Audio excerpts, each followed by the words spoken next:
Story 1. Rewatching Scrubs, I realize I am no longer John Dorian. I have become Dr. Perry Cox. Story 2. Sadly, the Wonder Years. I always couldn't believe the dad was real because of his angry attitude at work. Now I understand. Story 3. I watched 16 Candles recently, and I now do not approve of Samantha going anywhere near Jake Ryan. Story 4. In the movie Juno, Jennifer Garner's character is initially portrayed as a square, but then it becomes clear she is a mature adult and her husband is immature. Story 5. Not a teen movie but Father of the Bride. Watching it as a kid, Steve Martin seemed like an old grump. Rewatching it as an adult, holy shit, he is the only sane person in that movie. Story 6. Winnie the Pooh. Rabbit was never against playtime, but could you please not do it in his house or garden, you little hellions? Story 7. The Lion King. Oh, I thought Zazu was just an old fun killer. What do you mean, Simba cannot be king? Why would you prevent the children from going where they want? As an adult and father, I am 100% Team Zazu. Edit. Thanks for the awards and answers. Some people pointed out The Lion King is not a teen movie, and you are right. I got carried away by the replies and wanted to share the revelation I had about Zazu when revisiting the movie 25 years later with my daughter. Sorry for drifting from the main topic. Thanks for your answers. It is always nice to share with people from across the world. Story 8. American Pie. As a new father, I hope to be like Jim's dad when my little one is a teenager. Caring, loving, and a complete embarrassment to them. Story 9. The Mom in Ice Princess. You have a daughter who is talented and interested in physics and has a shot at getting into Harvard. She may give that up for ice skating, even though she has been competing for less than a year. If she is injured, her skating career could be over, and by age 30 she would likely be retired. There is no way she would reach an Olympic level without years of training. Yes, I would advise against it too. Story 10. Not a teen movie, but in Family Guy I used to think Peter was hilarious. Now that I'm older, the scenes where Lois seems completely done with his shenanigans, and where Stewie once said, emotionally, Mom has already left you, make me feel awful for her. She ended up saddled with a man-child with the intelligence quotient of a lemur with brain damage, who constantly undermines and undervalues her. Every television nag deserves better. Story 11. Mr. Wilson in Dennis the Menace. Seriously, fuck that little miscreant and his parents who turn a blind eye to his shenanigans. Thank you for the Reddit gold, kind stranger. Story 12. Not a movie, but Hank from King of the Hill. I find myself saying that's asinine more and more with each passing year. Story 13. In Dirty Dancing, Jerry Orbach just wanted a family summer vacation and instead learned entirely too much about his daughter's sex lives. Story 14. Gene Wilder in the original Charlie and the Chocolate Factory. Stop. Don't come back. Story 15. I haven't watched the movies, but I assume they are similar enough. In Diary of a Wimpy Kid, your mom wants to stop being a housewife and have a job. You complain that she is not at home anymore to be your personal slave. When you come home from school, you do not even greet her. You just hand her your backpack. You little shit. Do something with your life, you fucking donkey. Have you ever thanked her for anything, Gregory? Story 16. Dr. Doofenshmirtz is just trying to do something right and be a good dad. Story 17. It sounds blasphemous to say about a movie I dearly love, and that stretches the definition of teen, but Animal House. If you have a fraternity destroying a campus, and members who are flunking out, the dean has to do something. When he tells Flounder, fat, drunk, and stupid is no way to go through life, son, he actually sounds concerned, which is good advice. Story 18.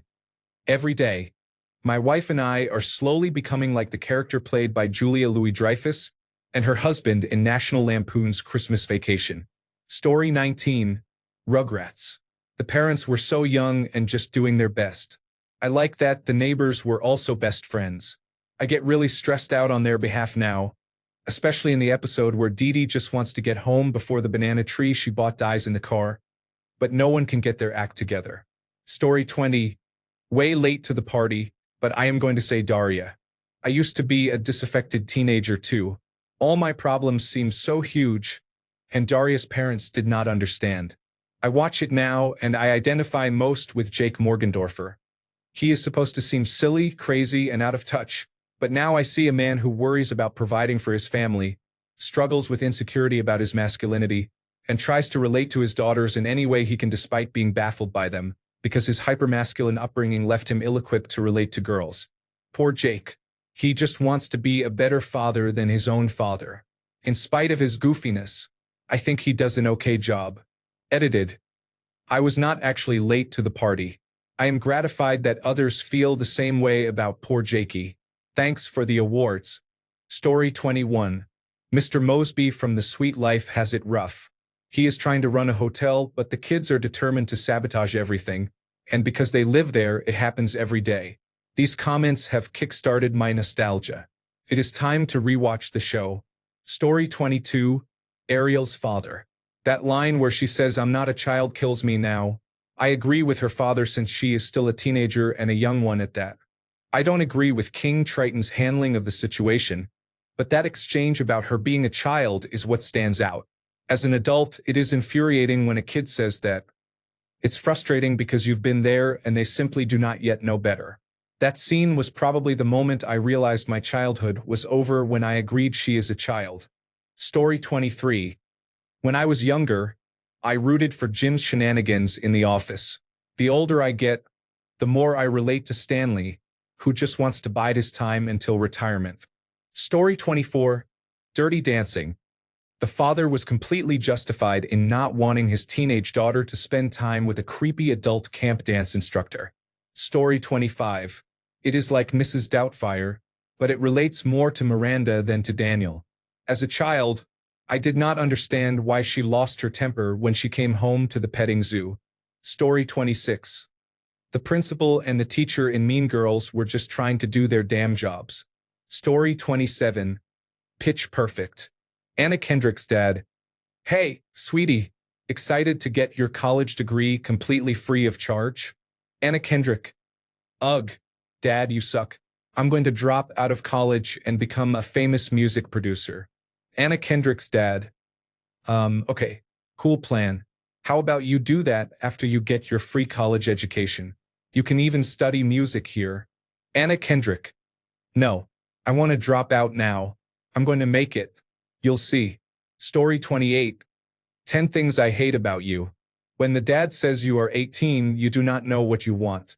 And you will not know what you want until you are 45, and even if you get it, you will be too old to use it.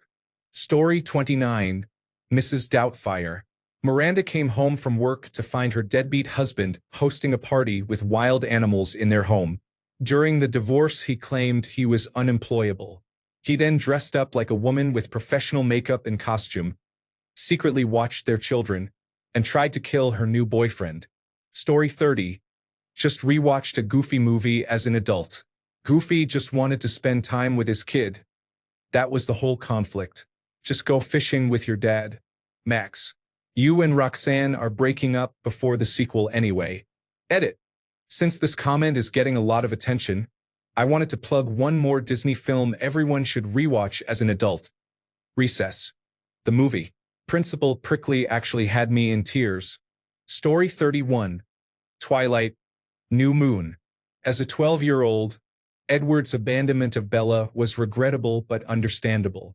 As an adult, I don't understand why anyone involved thought it was a good idea, and I'm angry that Carlisle and Esme did nothing to stop their perpetually 17-year-old son from being so reckless. Edward has the mind of a 17-year-old and is stuck in a not quite grown-up state of mind. He should never have been allowed to make that decision. Story 32. This part was not included in the movies, but in Harry Potter and the Order of the Phoenix there is one particular passage by Hogwarts' most loathed principal, Phineas Nigellus Black, that resonates with me to this day. Young people are so infernally convinced that they are absolutely right about everything. Has it not occurred to you, my poor puffed-up popinjay, that there might be an excellent reason why the headmaster of Hogwarts is not confiding every tiny detail of his plans to you? Have you never paused while feeling hard done by to note that following Dumbledore's orders has never yet led you into harm? No, like all young people, you are quite sure that you alone feel and think, you alone recognize danger, you alone are clever enough to realize what the Dark Lord may be planning. Phineas Nigellus. Story 33. I was rewatching The Simpsons and realized I no longer relate to Bart. I am a Homer now. Story 34. Not specifically a teen movie, but I watched it as a teenager, so get off my lawn. Top Gun. Maverick is the jerk who cannot follow rules and gets his best friend killed. Yet Iceman is treated as the villain for not joining the hijinks and for having a living co-pilot. Story 35. Harry Potter. I used to think of Hermione as my role model. Now that I am working as a school counselor, my role model is McGonagall. Update. I did not expect this kind of reaction. I received awards and I feel like Neville receiving 10 points and winning the House Cup. Thank you so much. Story 36. I have an opposite example. Never been kissed. All the adults are sick fucks. That newspaper editor is one sick fuck for sending an adult woman back to high school to spy on teenage activities.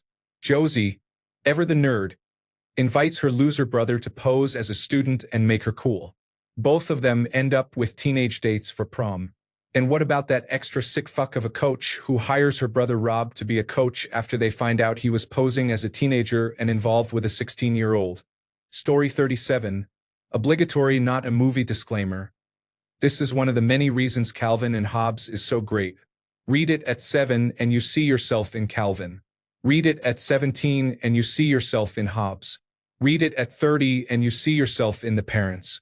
It works phenomenally well on all of those levels. Story 38. It's not a movie.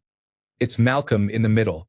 I used to think Lois was a horrible mother who overreacted about everything, but now that I am older, I can see she is just an overworked, working-class mother of 5 badly behaved boys.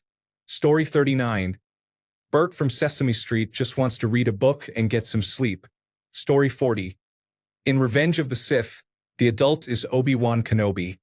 He is the only truly mature and reasonable person in the galaxy. While everyone else was playing political games and attempting to depose the Chancellor, he was capturing a war criminal and freeing prisoners of war. Then he was called in to clean up Anakin's mess. Story 41. Twilight. Charlie tried hard to keep Bella comfortable while dealing with a lot of strange events around the city and having little reliable information. Story 42. Not a movie, but that 70s show and Red Foreman. The older I get, the more I realize that teenagers really need a foot in their ass. Story 43. Not a movie, but the television show Buffy the Vampire Slayer. It is a great show, but as a teenager I thought Buffy's mother was so annoying because Buffy had to save the world. Now I think, her 16-year-old daughter is leaving at all hours of the night and telling her she has important things to do? No. You are staying home and are probably going to a psychologist. Also, if my 16-year-old daughter were chosen to be a vampire slayer, I would go to the Shadow Men and the Watchers Council and say, take these powers away from her now because she is not going to be slaying demons. She is a child. Thanks. Story 44. It's not a movie. It's regular show. I remember how much I hated Benson for being a raging old man most of the time. As I grew up, I realized that if I had a job like his and workers like Mordecai and Rigby, I'd probably lose my mind too. Story 45. Frozen. Elsa, 21, was only 3 years older than Anna, 18, and still knew that marrying someone you had just met was a bad idea. Story 46.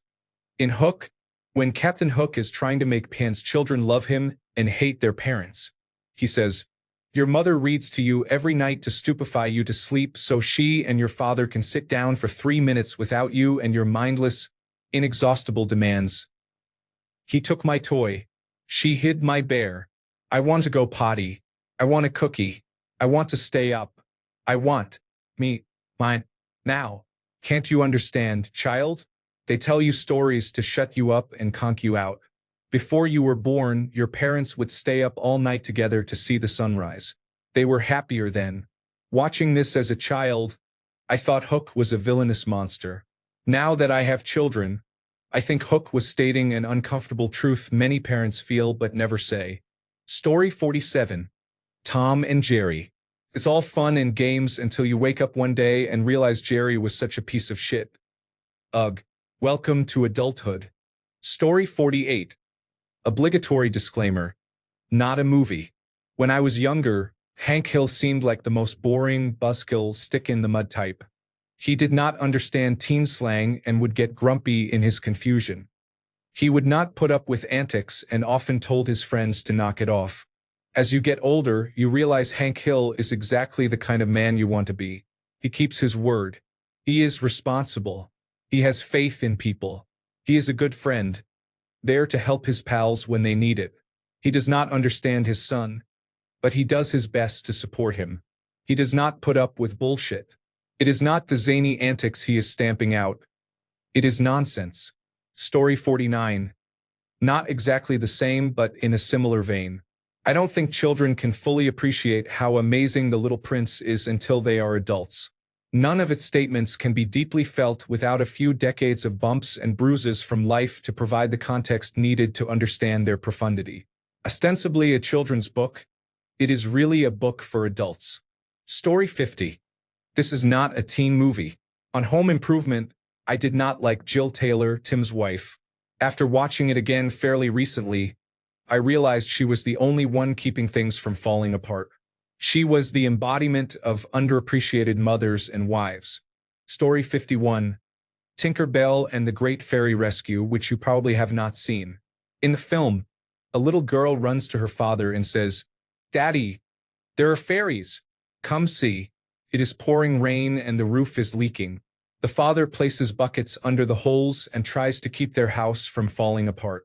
The girl pouts, and the audience is meant to think the father is insensitive for not playing with her, but he is simply trying to keep a roof over their heads. Story 52. Not exactly a movie, but a Disney show, The Sweet Life of Zack and Cody. I watched it during my teen years, and the older I get, the more I sympathize with Mr. Mosby. All the man wanted was to run a 5-star hotel, and I'd be pretty annoyed too if a bunch of morons started playing around like smug little bastards. Story 53. It was not a teen movie, but The Simpsons. When I was a kid, I identified with Bart. As far as I was concerned, it was a show about Bart and everyone else was just a bit part. But unlike anything else I watched, my dad loved it too. I did not really understand why, but it meant I got to watch more of The Simpsons. I watched some clips recently at about the same age my dad was, and suddenly the person I identified with was Homer. He is a buffoon, but he is about the same age as me, has young kids like me, and many of the things that affect him are comic exaggerations of the real issues in my life. For me, it is now the Homer show and Bart is just the kid. Took a couple of decades, but I now understand what my dad saw in it. Story 54. Harry Potter and the Philosopher's Stone. I read that book as a 6-year-old and thought the adults were so foolish for not listening to Harry and for trying to stop him from investigating. As I reread the book a few years ago, I realized that Quirrell and Voldemort's plan was doomed from the beginning and that Dumbledore had everything under control.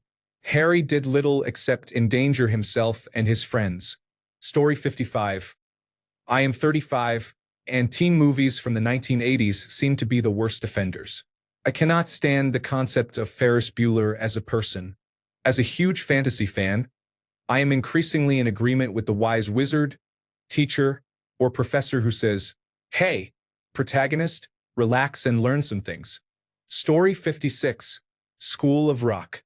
Like, what the heck? An adult impersonating a teacher and taking kids to places they shouldn't be, and none of their parents knew where they were. Story 57. Maybe not a teen movie, but the dad from the movie Beethoven. That dog was a goddamn menace. It terrorized this man every day, and nobody else was taking care of it but him. He was constantly cleaning up after it, walking it, and it was controlling his life just like he said it would. Story 58. The Rescuers Down Under. I knew I had gone past the point of no return into adulthood when I felt more sympathy for the mother than for the child. Story 59. This is not a movie, but I identify with Buffy the Vampire Slayer's Giles more and more each year. Story 60. I never watched it as a teenager. I only watched it as an adult. Red Foreman from that 70s show is quite relatable. Story 61. Rewatching Malcolm in the Middle always makes me feel sympathy for Lois. I used to be scared of her as a kid. Story 62. Scream. A killer is on the loose. They sneak out to a big party, and most of them are killed. Story 63. Not the perfect answer, but Benny from Rent. Mark and Roger, you do not get to live in New York City for free. Pay your rent. You also told him you would. You are delusional and bad friends. Get a job. Story 64. Not a movie, but the television series Gilmore Girls in general. When I first saw it, I was all about Rory. As I aged, I switched to Lorelai. Now, quite a while later, it is all about Emily. She is the absolute heart and soul of the show and by far the best thing in it. Conversely, Rory is a horrible, whiny little cow and needs to grow up. I am a nearly 40-year-old man. Story 65. That 1970s show. When I watched it as it aired, I did not like the parents. When I rewatched it at age 30, I decided Red had the right idea. Eric was such an asshole. Story 66. The Breakfast Club. The principal had to waste his Saturday so those assholes could hook up and make the nerd kid do their homework. Story 67. Not a movie, but the play Hamlet. When I read it in high school, I completely identified with Hamlet. His rebelliousness, angst, and determination for revenge. I loved that, as I read it, he could use his eccentricity to disarm the court and make them believe he was insane for his own purposes. Sure, nothing worked out for him, but what an ending. I saw the play live just before quarantine and was blown away. Hamlet is a petulant child, a selfish teenager who has no ability to communicate or empathize with those around him. The whole time I wanted to sit him down and ask, did you consider that your mother might not have retained any political power without this marriage? Have you thought about how that would affect you? Thanks a bunch for sticking around till the end of the video. Remember to subscribe, and until next time, stay awesome and goodbye.